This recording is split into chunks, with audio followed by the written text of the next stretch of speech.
think growth mindset kind of contains everything you need there. The mind has to grow, and you have to give yourself time to think.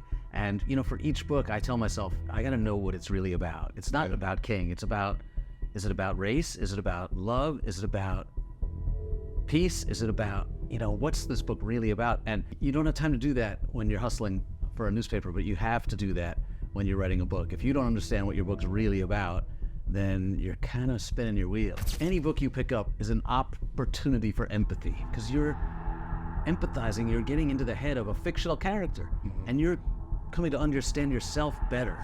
We're living in times that require us to fight back, just the way Ali fought back. Jonathan Eig, best-selling King A Life, is the first major biography in decades of the civil rights icon, and the first to include recently declassified FBI files. He's also the author of the award-winning Ali, A Life.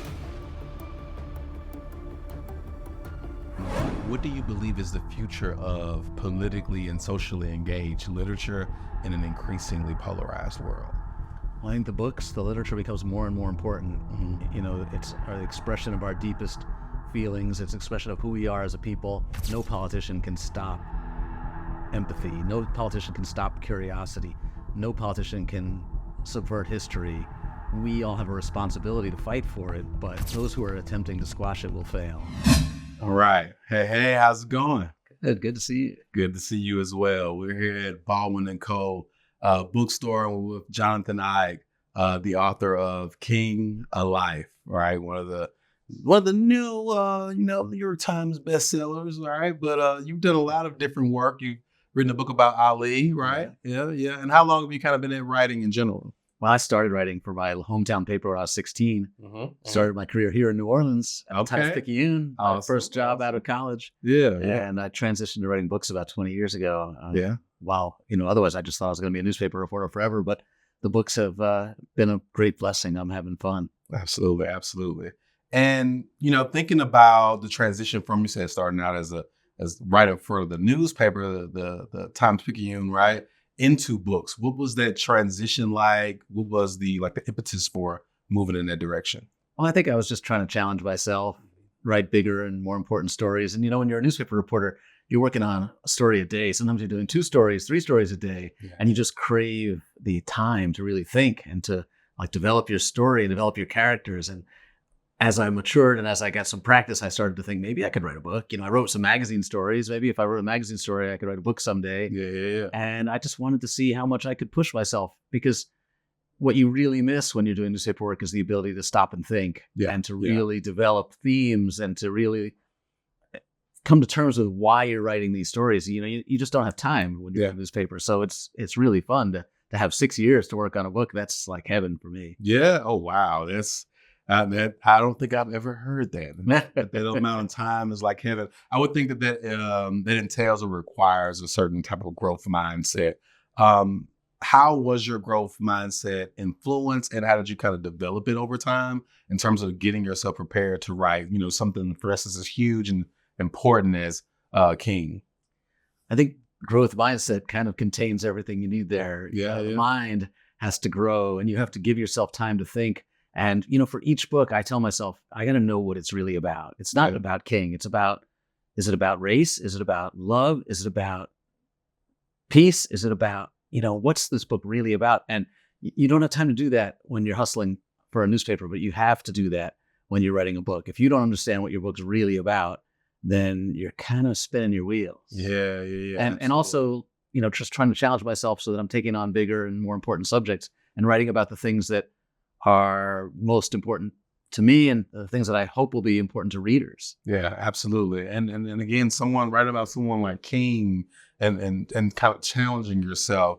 How do you navigate the balance between artistic expression and the potential influence of a work like this and your work with Ali and some of your other works as well on readers' political ideologies? Wow.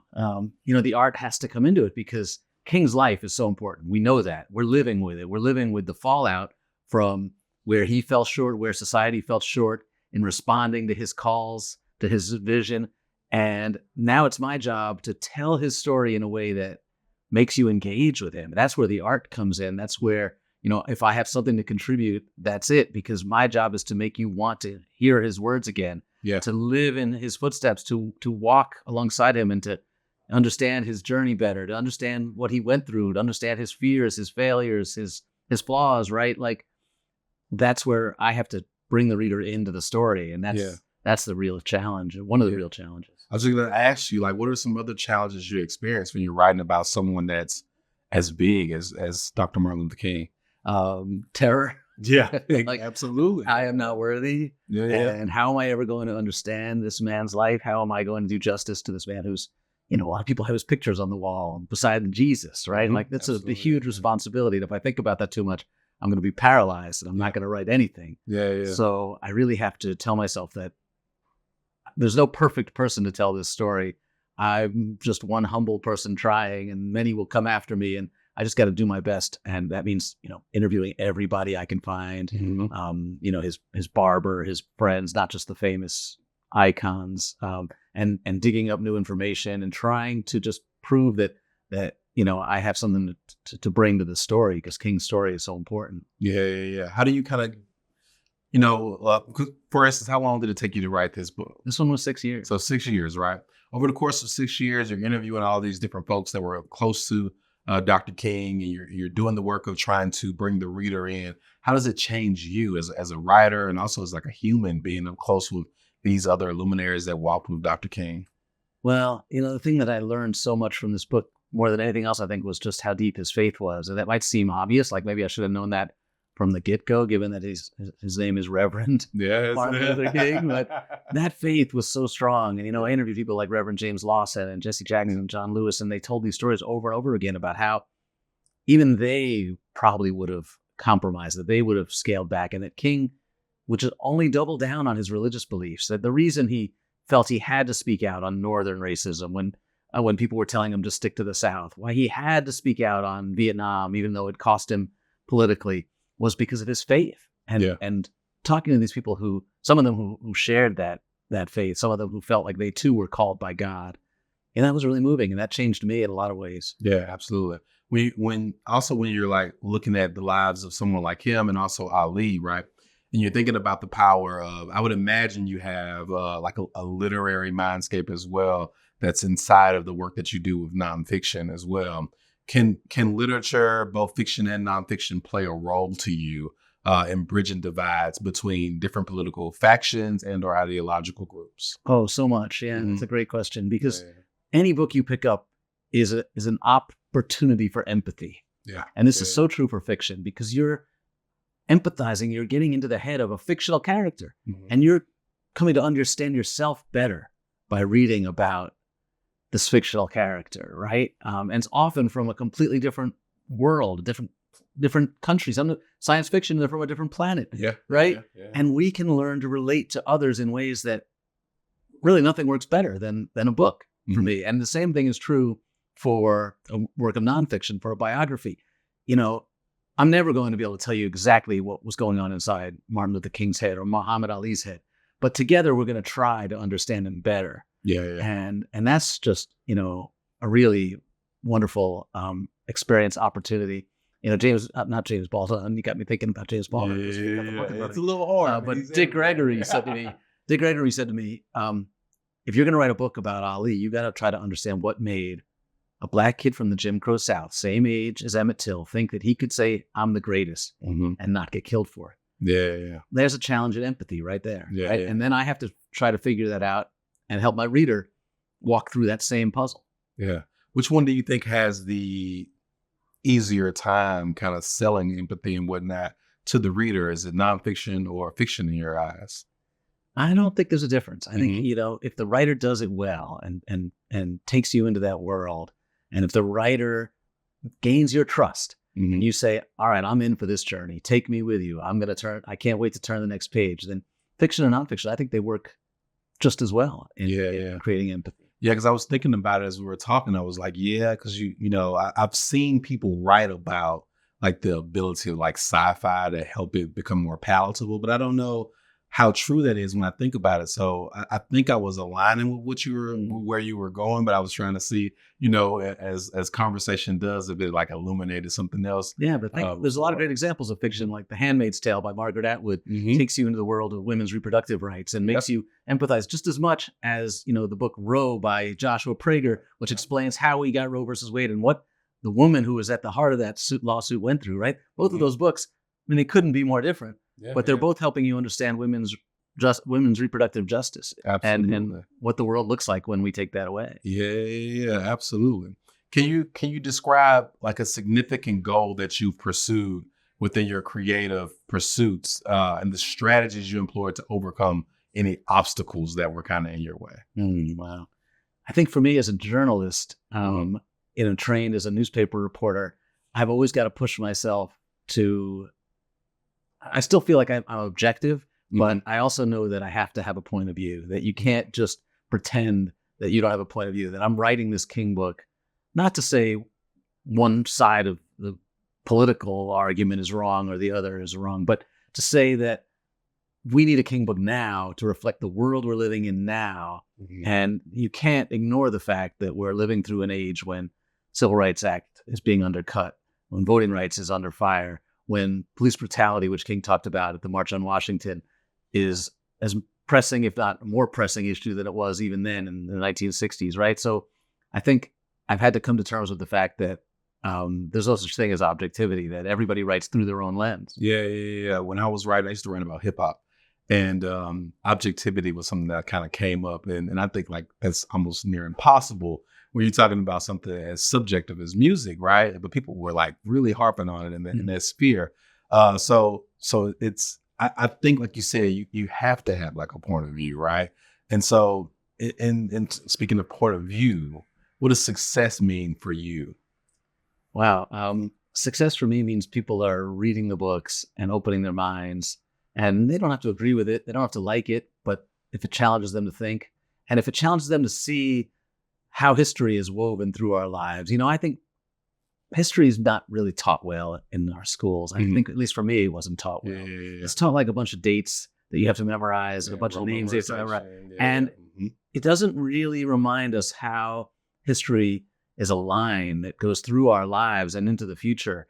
And I hope that people, when they read these books, they reflect on how we got here, right? What did Ali, what did King, what did Jackie Robinson, what did the invention of the birth control pill do to shape the world we're living in now? Yeah. And how do we carry those lines forward? Because they're still going. They're still running through our lives. Absolutely. Now, you talked earlier about like worthiness, right? And I think, from the very beginning of our conversation, you talked about yourself as someone who's ambitious, right? How do you balance setting ambitious goals with honoring a culture that's kind of outside of you so many different times throughout your career, and making sure that you honor the heritage and values of that culture? Yeah, and my ambition is to tell the biggest and most important stories I can, as well as I can, right? It's not about drawing attention to me. I don't care if anybody knows my name. In my Ali book, my name isn't even on the cover, right? So I'm trying to tell the biggest, most important stories I can for the biggest possible audience. And that means that I have to be humble. And as you said, these are stories that are not about my culture necessarily. I mean, it's about American culture. I'm an American. If you don't think Black history is an important part of all of American culture, then you're probably the governor of Florida. And but you got a problem. So I approach it with the sense that like I have to earn the right to share this space. And I began with the King book in particular, with the Ali book too, by asking for permission. Will you help me, Jesse Jackson, Reverend Lawson, Harry Belafonte? Do you think we need a new King biography? And if so, will you help me? And then I did the same thing with a lot of history professors who were already working in the field. Why haven't we had a King biography since 1982? So I called, Lerone Martin at Stanford, and I called Peniel Joseph at University of Texas. And I said, if I decide to do a King biography, will you help me? Will you help me understand this material? I shared all my research materials with all of these scholars, Lewis Baldwin, the great writer on theology, and said, will you read my chapters as I'm writing them and give me feedback, so that I'm trying to just, find as much help as I can to do it right. Yeah, absolutely. When what strategies have you found, right, when you're reaching out to these folks, effective in fostering like a culture of curiosity in yourself, and intellectual growth in yourself, but also things that you see in between, like reaching for those different conversations that you think will lend themselves to your readers as well? Well, I try to be honest and explain where my ignorance is and what I need to learn, and also just be personal. I get to know folks and establish relationships and friendships so that they know me, I know them. For example, I was born in 1964, so my life was shaped by the civil rights movement in ways that I didn't even know. I go to integrated schools, and my college has a Black Studies department because the week after King's assassination, students occupied the campus administration building and demanded more Black history be taught. Right, all of these things that permeated through my life bubbled up without me even knowing why they were there. I'm still discovering. So the more I can continue to learn and share with the people who are in this space, who've been doing this work for longer than I have, the more, I think our relationship feels genuine. And I hope that, I've helped them a little bit because I know they've helped me a whole lot. Yeah. I was bragging about, first of all, reading your book, because it's a sizable feat, right? So I was bragging about it, and I was like, yeah, it's one of those ones. You need to kind of check that out. And one of the things I said that you did really, really well, I think is very important, not just for someone like King, but I mean, anyone that's lived like a huge life is like connecting with their humanity, and the humanness of the person, right? What gravity do you place on humanity in your work in general, like in your work, your day-to-day life, et cetera, et cetera? Well, I'm so glad you asked that, because for this book in particular, I felt like we lost sight of King's humanity. That's probably the number one thing that motivated me to write this book. When you turn somebody into a national holiday and a monument and a 30-foot tall statue at 1,000 streets, you forget that he had feelings, that he had doubts, that he had moments where he wasn't sure what to do next. That this is a guy who attempted suicide twice as a teenager, right? We need to connect with that real person again, or else what's the point? What's the point of asking you to spend hours and hours reading this book? I think the audiobook is like 24 hours or something like that. Yeah. And Dion Graham just kills it. It's beautiful. But if I'm going to ask you to spend that much time, you've got to really feel like this person, that you're getting to know him as a person. So I open the book by saying, early on in one of the first pages, I say, he's not a saint. He's not a symbol. He's a man who chewed his fingernails, and who shouted at the TV during game shows, and who, yes, cheated on his wife. Let's be real. Let's get to know him as a person with flesh and blood. Because I think, we can't really be inspired by him if we keep treating him like a statue. Absolutely. Now, realizing the kind of time we're in, we mentioned, he who might should not be named, down there in Florida. It's just all over the world, right? This is a really polarizing time. What do you believe is the future of politically and socially engaged literature in an increasingly polarized world? Well, I think the literature becomes more and more important. It's the expression of our deepest feelings. It's an expression of who we are as a people. And I believe that no politician can stop empathy. No politician can stop curiosity. No politician can subvert history. We all have a responsibility to fight for it, but those who are attempting to squash it will fail. Yeah. Powerful. What practical well, let me ask you this before I even get into this, because I think this is something that you have to have when you have like a career as long as yours, and when you tackle such things. What does resilience mean to you? Well, resilience means like taking on a book that you don't think you can really write. That is going to take 5 or 6 years, and that you're going to be all alone for 5 or 6 years working on this, and not giving up, not losing faith. There are many, many moments where I feel like I can't do this. This is too big. Nobody can ever write a book all by themselves. And here I am just plugging away. And I think that you've got to believe in yourself, and more importantly, like, you have to believe in the story. You have to believe that this story matters. And I may not get it 100% right. I may have failures. There may be things that, times where I get knocked down, but you just have to keep going in the same way that King kept going, right? That nobody's perfect, but you have to just try to do the best you can. So Resilience to me is just, discipline. Keep coming back when you get knocked down. Yeah. So are there any strategies? This is where I kind of wanted to go, right? But I just started thinking about it. And I was like, let's define it first. So are there any strategies to maintaining that discipline, specifically, especially when you don't have a story to hold on to? What strategies would you like offer out there to listeners, readers, people that are taking things in visually? What strategies would you offer? And what strategies have you kind of learned yourself? Well, I think about, how like Ali adapted over the course of his career as his skills changed, as his opponents changed, right? Like learning to play defense, learning to, take punches. I think, for readers, for writers, the main thing is to try to learn from the people around you who've written before. Don't forget about your elders. Don't forget about the stories that have been written long before ours. There's a tendency, especially among young people, and I'm guilty of this when I was starting out, to think that like those books that came before couldn't be any good. Mm-hmm. But there's gold in those books. There's so much to learn from the people who wrote these stories before. Like, Lerone Bennett wrote one of the first books on Martin Luther King, and it's long out of print, but it's brilliant. Yeah. Lawrence Dunbar Reddick wrote a book about King in the 50s when he was still in Montgomery, and it's brilliant. Yeah. And those books are out of print mostly, but, we've got to go back and look. And so I think, when you have doubts, do more reading. Yeah. And remember that those writers probably had doubts about themselves too. Absolutely. I was just thinking about, you mentioned Dick Gregory, right? And I was just thinking, as you've been naming all these different folks, what are some intangible like gifts that they, like nuggets of like insider thought that they gave you? Not necessarily about King, but just about like the time and the music or anything, the American culture. What are some of those intangible nuggets that you ended up getting that you just were not sure or didn't have any aspirations of getting when you got a chance to talk with some of these amazing people? Yeah, and it was always the little things. It was the things that, you don't even think about asking.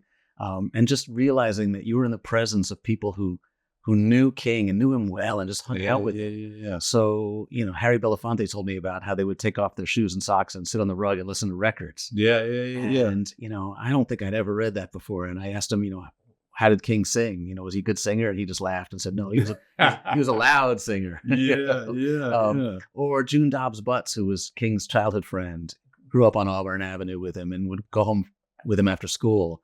And she remembered that they would have white bread with butter and sugar sprinkled on top as a snack. They got home from school. That King's housekeeper. Yeah. Just the fact that he had a housekeeper tells you a lot about his childhood, right? Yeah, absolutely. So these little details. Mm-hmm. And I just feel like, they were all just little kisses, like from these, some of the people passed away before the book even got done. Yeah. So the chance to share these little gems with people who really knew King well. And also to realize and to appreciate that, I was probably going to be the last person to interview many of these folks. Yeah, absolutely. So it was just, one of the great gifts. Yeah. I'm glad you told me something from Harry Belafonte. That was literally who I had in my mind when I was like, structuring and reframing that question.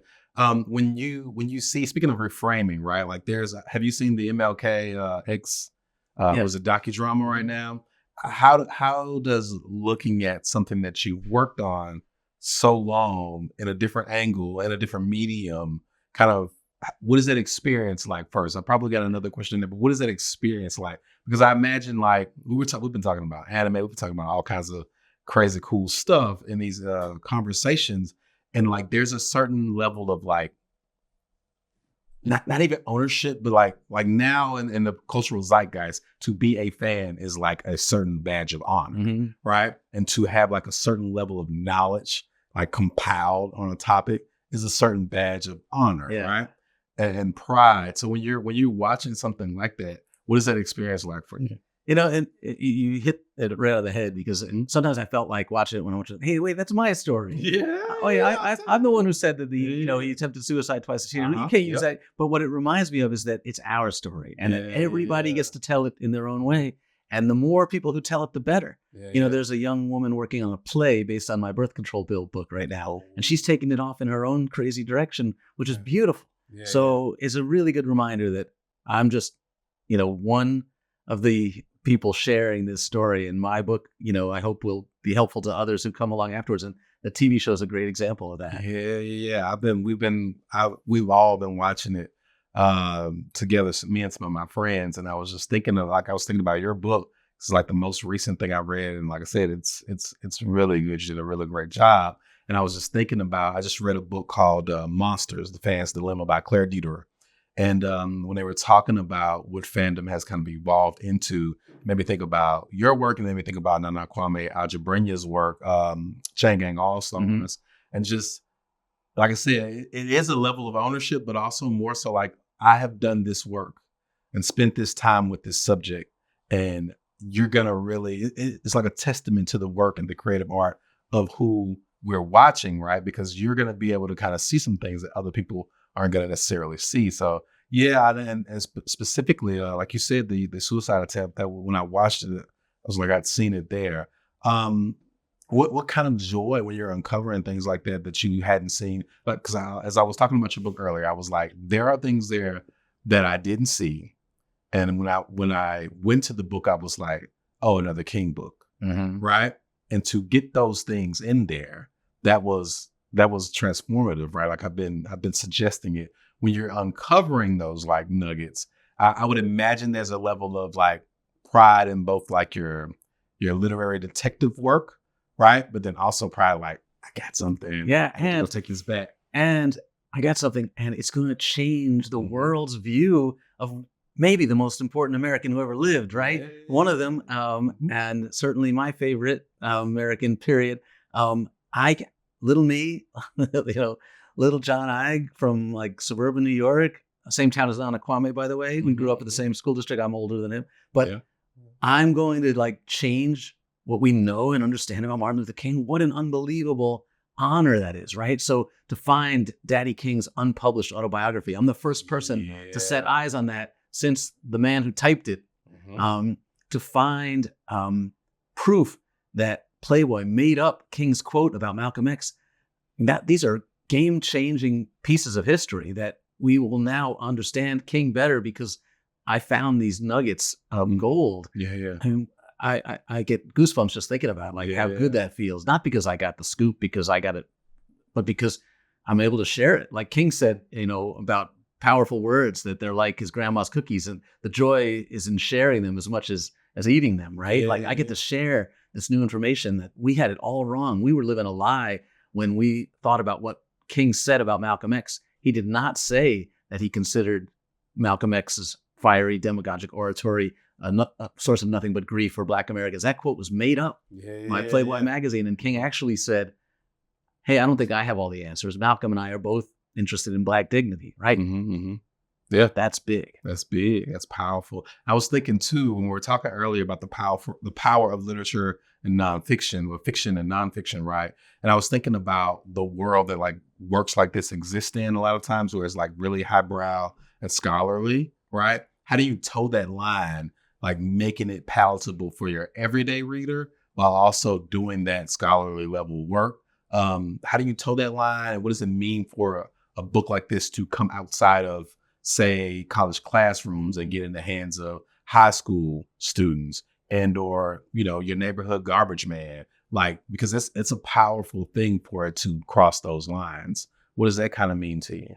Well, I'm not a scholar. I'm a journalist, and my job, I feel like, is to write the clearest, most compelling book that I can, and not just try to show off my expertise or my wisdom or my research. There's so much stuff that I had to leave out of the book, so much research that I was proud of, but it's slowing down the story. And I want you to cry at the end of this book. I want readers to cry. And the last chapter of the book, I wrote it with like a friend of mine who's a thriller writer giving me advice, because I want you not to be able to stop reading those last 25 pages. And I want you to feel like at any time that gunshot can ring out, and I want you to be surprised when it happens, and I want you to be in tears when that tragedy occurs. And that means that I'm interested in the story. I'm interested in my reader, and I'm not interested in showing off my chops. And I think that comes through.